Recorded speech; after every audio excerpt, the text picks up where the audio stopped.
Soulframe offers 15 weapons spread across 6 categories, and I tried all of them, even the ones that aren't bows.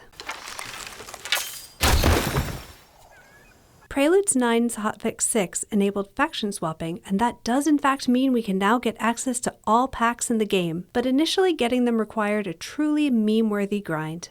DE quickly stated that they were planning to rebalance faction standing, and they have already cut the grind in half from what it was when I made this video, with plans for scaling faction XP coming soon. Unfortunately for me, I am not as patient as I would like to be, so while I did faction tale after faction tale after faction tale after faction tale after I figured I'd level up the other weapons Soulframe has to offer and give you my take on them. That was the plan, but Preludes 9 introduced a few issues with the melee combat target lock system, which means I can't really give any of the weapons a fair review until that's fixed. Obviously, the only solution to this problem is to give them an unfair review.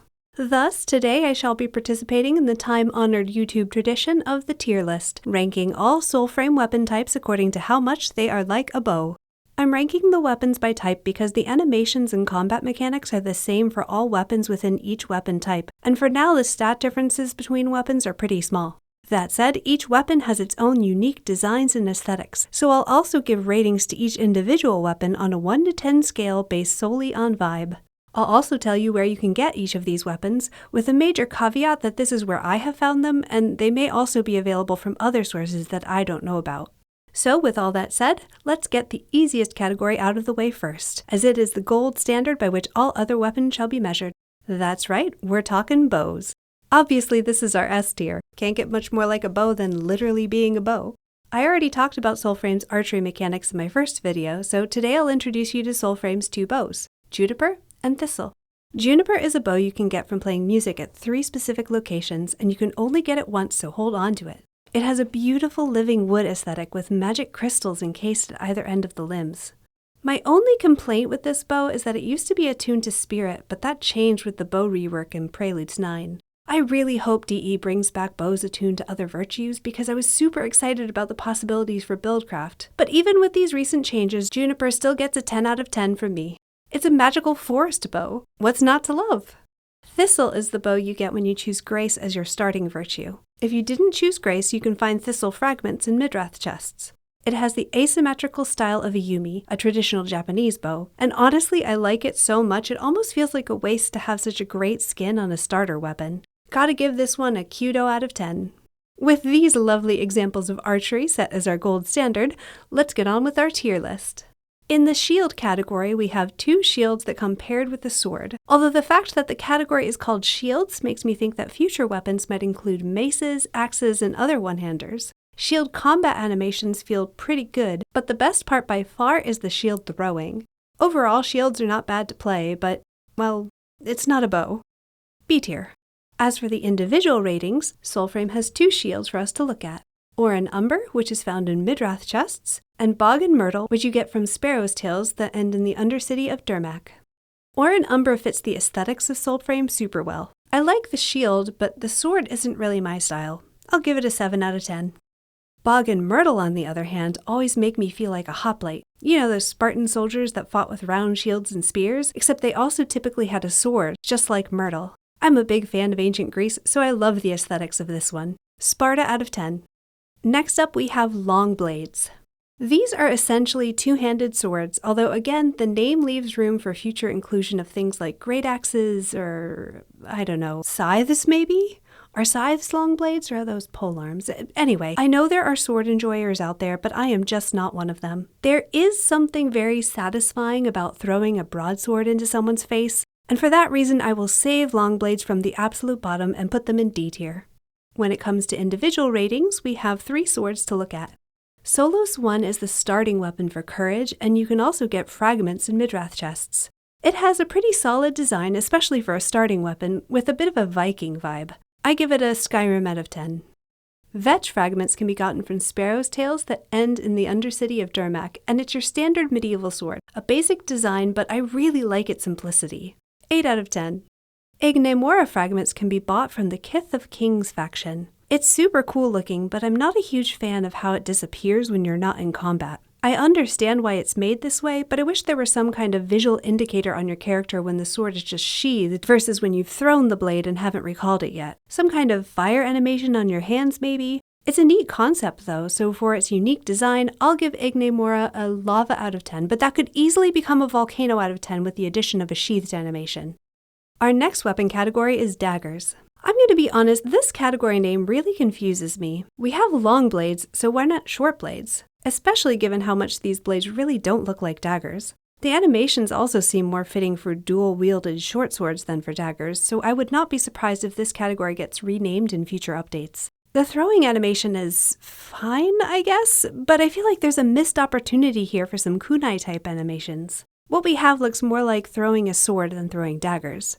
They're all right, but they're still not bows. C tier. On to the individual ratings. Rift 2 fragments are found in mid-drath chests, and at first I really disliked the design of these. The boxy shape of the blades just isn't for me. But when I took a closer look at how the two blades combine when they're sheathed, I changed my mind. The way these blades come together is very cool. My rating would have been a 3, but instead we're going to bump that up to a 3 squared. Unsilla fragments can be found in mid-drath chests. These are the daggers we see enemies wielding, and I do like the design, but something about the color and the curves and the name reminds me of a certain Disney villain. Ursula out of 10. The royal tines are earned through a specific quest, and these blades are beautiful. Each one looks like a gleaming antler, and I love them.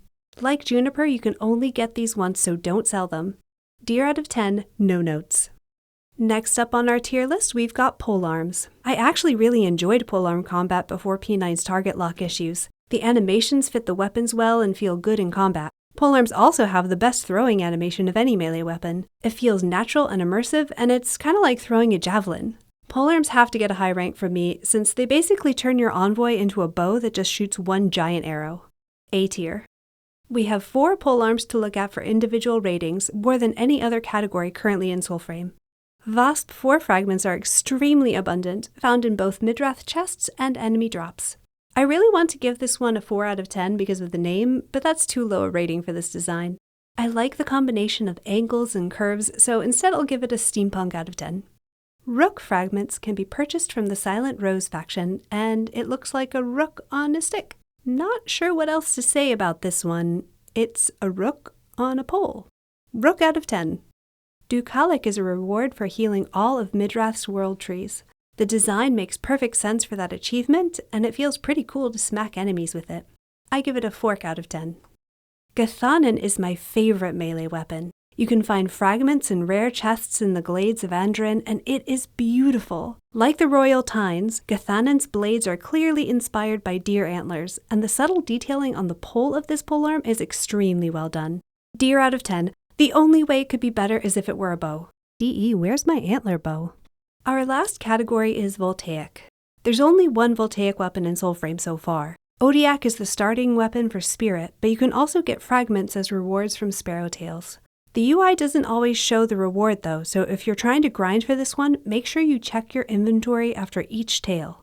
I was really excited for Voltaic weapons before Preludes 9, but the target lock issue hit Odiak harder than any other weapon. This is the only weapon that I did not manage to level up while working on this video because it was just too frustrating to fight the targeting issues. I can see the potential and the animations are cool, but this weapon reminds us that Soulframe Preludes is a pre-alpha. Even so, nothing's worse than a bow that can't hit its target. F tier. I'm going to be a bit gentler with the individual weapon rating on this one. Odiak's design is really unique, and I'm a bit sad that it's supposedly just a placeholder for a staff that will eventually become the Spirit starting weapon. Odiak will still be in the game, but not as a starting weapon, which is too bad because magic gauntlets are such a cool idea and they would make a great first impression. The aesthetics are done really well and it's going to have a fun and active gameplay when it gets fixed, so I'll give Odiak a Volt out of 10. And that concludes my very serious, entirely objective, comprehensive, and definitive Soulframe weapons tier list. I hope you've had as much fun watching this video as I had making it. I'm committed to sticking with this channel to create both informational content, like my new player guide, and purely fun stuff like this. I am so excited to follow Soulframe into becoming the amazing game I know it's going to be, so if you'd like to show your support for my channel, a like and a subscribe would be a huge help. If you want to become an Envoy and join me in Midrath, tune in to the Soulframe Devstream on April 25th and you can get a Preludes key as a Twitch drop. Details in the description.